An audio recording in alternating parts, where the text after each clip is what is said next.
sonido y la música siempre han estado ligados al ser humano y por tanto unidos a las emociones. Nuestros primeros antepasados empleaban los sonidos y la música como herramienta de supervivencia y de comunicación. En el origen de las especies, Darwin defiende que los sonidos musicales han sentado una de las bases más importantes para el desarrollo del lenguaje, ya que tanto el ritmo como la cadencia de la oratoria poseen rasgos musicales. Ahora imagina que todos esos sonidos estén acompañados de imágenes en vivo que recrean y permiten viajar a lugares diversos, en donde no existen límites para la creación. El teatro. Hoy hablaremos de la música en la escena teatral. La música ha sido siempre parte integrante, con mayor o menor incidencia, de las representaciones teatrales a lo largo de la historia. Desde la antigua Grecia, la música ha sido indisolublemente ligada a la escena. Se usaba, entre otras cosas, para reforzar la acción, unir diferentes escenas o entretener al público durante los descansos.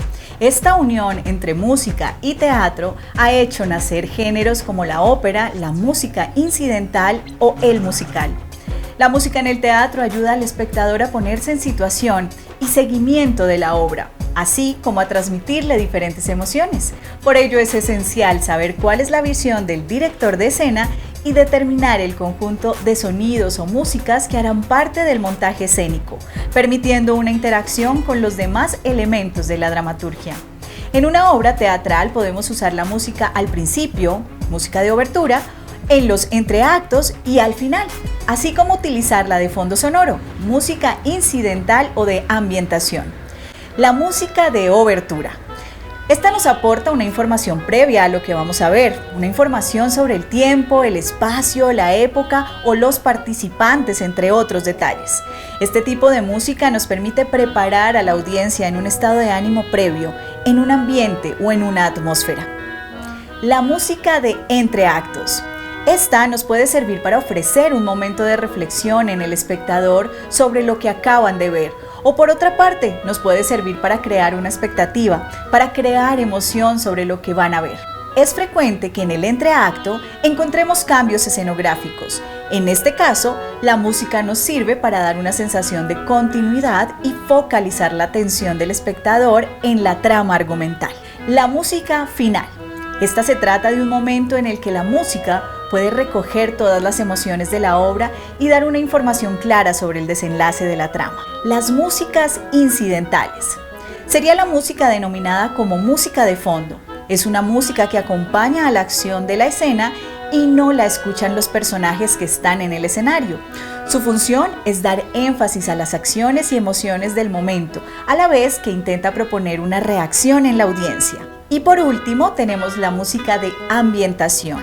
Además de utilizar pistas musicales, también es muy enriquecedor para la obra añadir efectos sonoros o ambientaciones.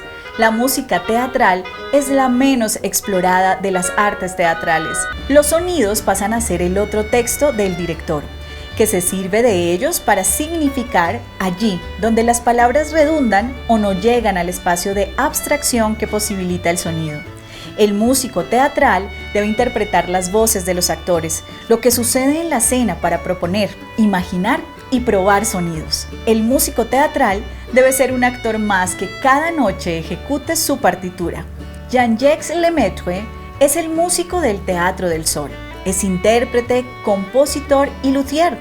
Ha elaborado más de 700 instrumentos de todo tipo.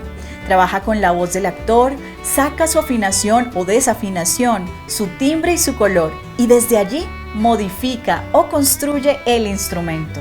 La música se improvisa en cada ensayo, hasta que toma la forma deseada y elegida para el estreno de la pieza. No escribe la música porque no necesita hacerlo. El músico es un artista que concreta sus proposiciones. Con respecto a esto, dice Lemaitre, es fundamental para el músico dejarse guiar, escuchar, mirar, gustar y degustar cada palabra ensayada, dejarse impregnar por las lágrimas del comediante. El músico teatral es distinto del músico de una orquesta. Puede hasta desafinar, incluso olvidar la técnica del instrumento o hablar con los actores sin utilizar una gramática musical. La música tiene el rol de estimular al intérprete a descubrir en su interior una razón para ponerse en movimiento, por fuera de los modelos de conducta cotidianos. Y la técnica tiene que ponerse al servicio del teatro antes de ponerse al servicio de la música. El músico en escena debe recibir todo de un golpe: palabras, imágenes, la interioridad de los personajes, la sinceridad, la verdad y las dudas. El músico debe oír hablar como cantar lo escrito sobre una partitura y acordar sus instrumentos de acuerdo a la gama de voces de cada comediante en sus roles. Tanto en el teatro como en la danza se habla del lenguaje del cuerpo, y esto remite a la existencia de un vocabulario y una gramática. El músico debe gozar de la profundidad de sus personajes, de las emociones desconocidas, complejidades, cuestionamientos, curiosidades, vivencias, destino, de los más allá de la humanidad, los sueños, los deseos apasionados, los interrogantes y las contradicciones. Todas estas palabras deben ser llevadas a la música. Los actores, junto al director y el compositor o músico, deben conformar un triángulo de entendimientos. Es el proceso opuesto al de la ópera, a la que deben adaptarse los otros artistas que integran la pieza. La ópera suele ser llamada teatro lírico. Eso se debe a que transcurre en un escenario, cuenta una historia y los personajes cantan en lugar de hablar, aunque existen parlamentos hablados y lo habitual es que los diálogos sean cantados. Una historia es contada desde distintos puntos de vista. Están aquellos que relatan acontecimientos ocurridos en el escenario y están los que instruyen acerca del pasado. El sentido de la escena y la fábula están dados en el formalismo y el artificio extremo de la ficción.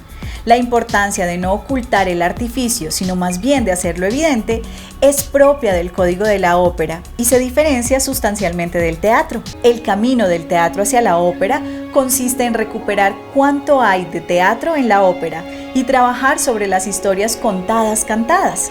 Es una confluencia de la lectura del libreto y el sonido de la música. Los grandes como Puccini, Verdi, Wagner y Mozart fueron todos compositores con un gran sentido de la teatralidad. Escribían sus partituras a partir de ritmos y estos estaban comprendidos dentro del marco de la situación que contaban.